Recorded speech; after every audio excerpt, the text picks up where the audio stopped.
Hello, madams and sirs. It's me, Miss QQ, and welcome back to my YouTube channel. And for today's video, actually, time check around 3 a.m. ng Sunday ay wala lang. Hindi pa ako nakakatulog ulit simula kagabi ng mga 9 o'clock. And mag-live sana ako, kaso lang isang phone lang kasi itong gamit ko, so nag-video na lang ako para lang mangumusta, kumusta na kayo dyan, and matagal-tagal na rin akong hindi nakapag-upload or hindi nakagawa ng video, so naisipan ko na mag-video na lang para mangumusta sa inyo ng medyo very light yan. And so ayun, namimiss ko na yung mga kawaiti ko dyan, namimiss ko na kayo dyan sa mga ka-team na kumukup sa akin. Hindi na nakapag support, din na nakapag-interact sa inyo. Bukod sa busy ay talagang dumadaan tayo sa super, sasabi ko, napakatinding pagsubok sa buhay. And sana maintindihan nyo, and kung sakaling mapanood nyo itong video ko ay malaman nyo rin yung dahilan. Pero sana makabalik. Ayusin ko lang sa abot ng aking makakaya yung mga dapat ayusin. And sa mga pinagkakautangan ko dyan, alam ko meron akong utang dyan 1K. Sir, wait lang, nandito lang ako, hindi ko nakakalimutan dahil daw naniniwala na nakakalimutan ng utang. Kasi paano makakalimutan ng utang sa mga panahon na sobrang kailangan mo siya? Hindi mo nakalimutan na makaisip ng taong pwede mong lapitan, tapos sa pagbabayad hindi mo maisip. Anyways, basta babayaran kita, diyan ka lang. And para naman sa mga nagtatanong ano ba nangyari, maraming nangyari actually sa sarili ko, sa family, sa trabaho, and sa personal na buhay. Yan ang gusto kong sanang i-share, kaya gusto ko sanang mag-live pero hindi na lang. And ayun, marami rin akong katanungan na gusto kong malaman, mga bagay-bagay. So silang kumustahin, kaso lang mukhang mas busy pa yata sila sa akin. Anyway, so ayun na nga, mag-share ako sa inyo ng isa sa mga topic na gusto kong i-share. So nabanggit ko lamang din ng tungkol sa utang.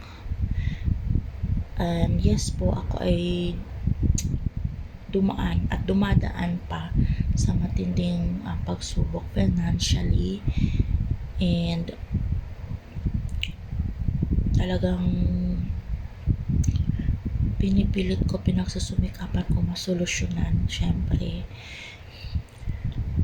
ang hirap talaga kapag namomblema ka, lagi talagang kakambal niyan yung pangangailangan mo ng pera Yung talaga yun as in, ang grabe yung pera ang laki-laking bagay na nagagawa niya sa buhay ng tao.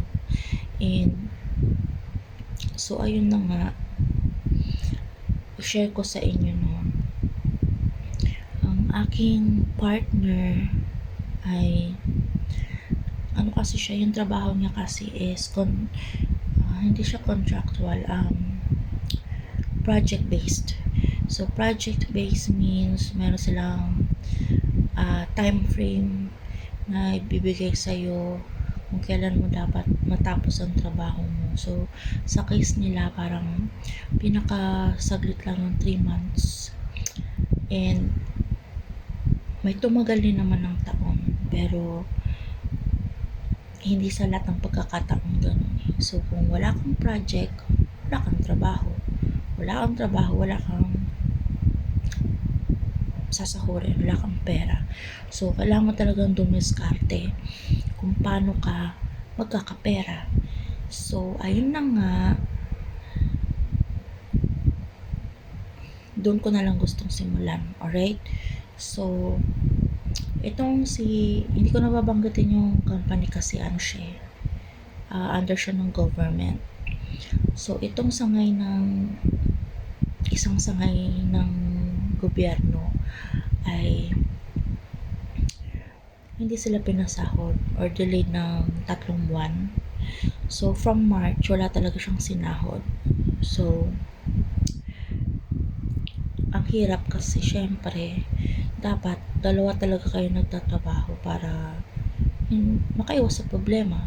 Hindi kayo mamroblema sa pera, nakapusin, ganito ganyan. Kasi mahal ng mga bayarin eh. Mahal ng kuryente namin. Hindi kami bababa sa 3,000. Dumaan ng 2 buwan ng summer, April tsaka May. Ang bill namin ng kuryente ay 5 to 6K, almost 7. So mabigat talaga yun, diba? And hindi ko alam na sumahod na pala siya. Hindi ko alam kung kailan, kung June ba or July, hindi ko alam. Okay, ngayon ito kukwento ko sa inyo. Okay, talagang nagkanda utang-utang, as in. Kasi alam nyo, yung isa kong anak is may work naman siya, pero hindi ko kasi siya pwedeng obligahin na magbigay. So nagbibigay siya ng pambili ng bigas. Malaking bagay, oo. Tapos yung panganay ko namang anak, dahil late na yung nag-school na grade 1. So tamang-tama, natapos niya yung senior high.